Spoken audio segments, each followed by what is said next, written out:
নমস্কার, আমি মুনমুন। আমার এই রান্নার চ্যানেলে আপনাদের স্বাগত জানিয়ে আজকে আমি আপনাদের সামনে শেয়ার করছি কাঁচা আম দিয়ে চিংড়ি মাছের টক। এই জন্য এখানে 200 মতো চিংড়ি মাছ নিয়েছি। এরপর বেছে ধুয়ে পরিষ্কার করে নেব টক রান্না করার জন্য। এবার টক বানানোর জন্য এখানে নিয়েছি কাঁচা আম, পেঁয়াজ, কাঁচা লঙ্কা। এবার মাছগুলোর মধ্যে সামান্য পরিমাণ লবণ আর সামান্য পরিমাণ হলুদ দিয়ে মাছগুলো ভালো করে মাখিয়ে নেব। এরপর উনুনে কড়া বসিয়ে কড়াতে দিয়ে দিলাম সামান্য পরিমাণ সরিষার তেল। মাছগুলো ভেজে নেব। এবার তেল গরম হয়ে গেছে, তেলের মধ্যে দিয়ে দিলাম চিংড়ি মাছগুলো।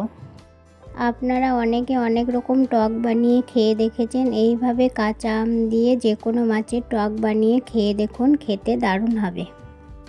এবার মাছগুলো ভাজা হয়ে গেছে। চিংড়ি মাছ বেশি ভাজা যাবে না, তাহলে শক্ত হয়ে যাবে। এবার মাছগুলো একটা পাত্রে তুলে রেখে দিচ্ছি। এরপর আবার উনুনে কড়া বসালাম আর কড়াতে দিয়ে দিলাম সামান্য পরিমাণ সরিষার তেল। এবার তেল গরম হয়ে গেছে, তেলের মধ্যে আমগুলো দিয়ে 3 থেকে 4 মিনিট ভেজে নেব। এবার আমগুলো 3-4 মিনিট ভাজা হয়ে গেছে, তুলে নেব।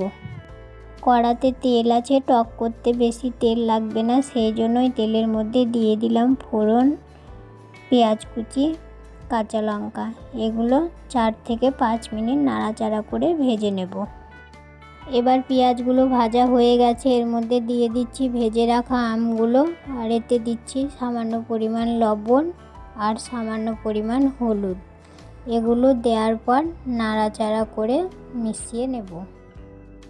আর এই রেসিপিটা ভালো লেগে থাকলে কমেন্ট করে জানান। আর এই চ্যানেলটিতে নতুন বন্ধু হয়ে থাকলে একটা সাবস্ক্রাইব করুন। এবার আমগুলোর মধ্যে দিয়ে দিচ্ছি ভেজে রাখা মাছগুলো দিয়ে নেড়ে চেড়ে আমের সঙ্গে মিশিয়ে নেব। এবার মেশানো হয়ে গেছে, এর মধ্যে দিয়ে দিচ্ছি সামান্য পরিমাণ জল আমগুলো সেদ্ধ করার জন্য। এবার আমগুলো সেদ্ধ হওয়ার জন্য 3 মিনিট ঢাকা দিয়ে দিচ্ছি।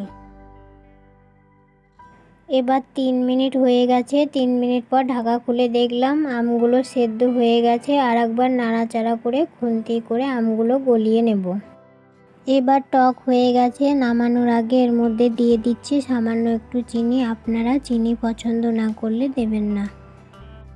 এবার চিনি দেওয়ার পর নাড়াচাড়া করে আরও 1 থেকে 2 মিনিট ফুটিয়ে নেব চিনিটা গলানোর জন্য। এবার টক রেডি, নামিয়ে নেব আর গরম গরম ভাতের সঙ্গে পরিবেশন করব। বাঙালিদের এই টক রান্না গরম গরম ভাতে শেষ পাতে খেতে দারুণ মজা হয়। আজ এই পর্যন্তই, ফিরে আসবো নতুন কোনো রেসিপি নিয়ে। সবাই ভালো থাকুন, সুস্থ থাকুন আর আমার সঙ্গে থাকার জন্য ধন্যবাদ।